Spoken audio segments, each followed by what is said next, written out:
Class 10-এর life science chapter 6। তোমরা সবাই মন দিয়ে শোনো আর লেখো, সবাই লাইক আর সাবস্ক্রাইব দিয়ে দাও। জীবন প্রক্রিয়া কাকে বলে? যখন একটি জীব পরিবেশের সাথে সংবিধান করে তার খাদ্য রসদ সবকিছু সংগ্রহ করে জীবনে টিকে থাকে, তাকে জীবন প্রক্রিয়া বলা হয়। কিভাবে একটি জীবকে সজীব বলে বোঝা যায়? যখন জীবটি চলন গমনে সক্ষম হয়, যখন সে পরিবেশ থেকে খাদ্য সংগ্রহ করে তার বৃদ্ধি হয়, তখন তাকে সজীব বলে বোঝা যায়। যে পরিবেশ থেকে কোনো উদ্ভিদ পরিবেশ থেকে কি কি সংগ্রহ করে? উদ্ভিদ পরিবেশ থেকে জল সংগ্রহ করে, সে মূলের দ্বারা জল সংগ্রহ করে এবং সে সূর্যের আলো দ্বারা সালোক সংশ্লেষ করে। তার সূর্যের আলোর প্রয়োজন যা সে পরিবেশ থেকে পায়, আর মাটির প্রয়োজন যা সে পরিবেশ থেকে পায়, এবং তার অক্সিজেনও প্রয়োজন যা সে পরিবেশ থেকে পায়। আর প্রাণীদের পরিবেশ থেকে তার জীবন ধারণের জন্য কি কি প্রয়োজন? খাদ্য প্রয়োজন যা সে উদ্ভিদ বা অন্য প্রাণী থেকে পায়, এবং তার সূর্যের আলো প্রয়োজন, তার বেঁচে থাকার জন্য অক্সিজেন প্রয়োজন, তার মাটি জল সবকিছু তার বেঁচে থাকার জন্য পরিবেশে এসব সম্পদগুলি তার প্রয়োজন।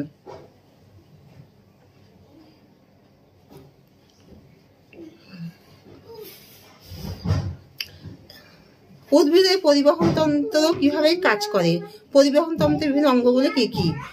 উদ্ভিদের পরিবহন তন্ত্র অঙ্গগুলি হলো জাইলোম আর ফ্লোয়েম। তাহলে উদ্ভিদের পরিবহন তন্ত্রের অঙ্গগুলি হলো জাইলোম, বর্গীয় আকার হস্য লয়কা ম, জাইলোম ও ফ্লোয়েম। জাইলোম হলো যা মাটি থেকে উদ্ভিদ খাদ্যরস সংগ্রহ করে সেটি শিরা উপশিরার মাধ্যমে সে পাতায় পৌঁছায়, এবং ফ্লোয়েম হলো যে পাতা থেকে সেসব সংগৃহীত খাদ্য নিম্ন দিকে প্রবাহিত হয়। আর মানুষের দেহে পরিবহন তন্ত্রের বিভিন্ন অঙ্গগুলি কি কি? মানুষের দেহে পরিবহন তন্ত্রের বিভিন্ন অঙ্গগুলি হলো তার হৃৎপিণ্ড রক্তটিকে শরীরের চারিদিকে বিশুদ্ধ রক্ত শরীরের চারিদিকে ধমনী শিরার মাধ্যমে পরিবাহিত করে। ধমনী হলো যে বাহকের মাধ্যমে হৃৎপিণ্ড রক্ত শরীরের মধ্যে সরবরাহ করে, তাকে ধমনী বলা হয়। আর শিরা হলো ধমনী থেকে রক্ত যে বাহকের মাধ্যমে শরীরে আসে, তাকে শিরা বলা হয়। আর রক্তজালক হলো শিরা ও ধমনীর মধ্যে যেভাবে সমন্বয় সাধিত হয় সেই জালিকাকে রক্তজালক বলা হয়।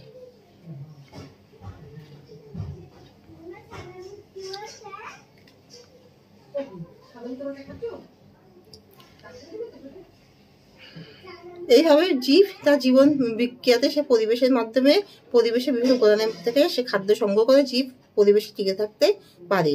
এবং জীব কিভাবে অক্সিজেন গ্রহণ করে, কার্বন ডাই অক্সাইডকে ত্যাগ করে? জীব তার খাদ্য সংগ্রহের জন্য সে পরিবেশ থেকে অক্সিজেন গ্রহণ করে, এবং সে খাদ্য যখন পরিপাক করার জন্য অক্সিজেন প্রয়োজন হয় সে অক্সিজেন শরীরে গ্রহণ করে, এবং সে শরীর থেকে যে মানে অবাঞ্ছিত কার্বন ডাই অক্সাইড সেটি সে ত্যাগ করে। এইভাবে তার শরীরের সংবহনতন্ত্রের কাজগুলি দ্বারা সে অক্সিজেনকে গ্রহণ করে, কার্বন ডাই অক্সাইডকে ত্যাগ করে দেয়। পাকস্থলী কাজ কি? পাকস্থলী হলো পাচনতন্ত্রে সহায়তা করে, অর্থাৎ যখন কোনো খাদ্যবস্তু আসে তখন তার পাচন রসের মাধ্যমে সে খাদ্যবস্তুটি পরিপাক হতে সহায়তা করে।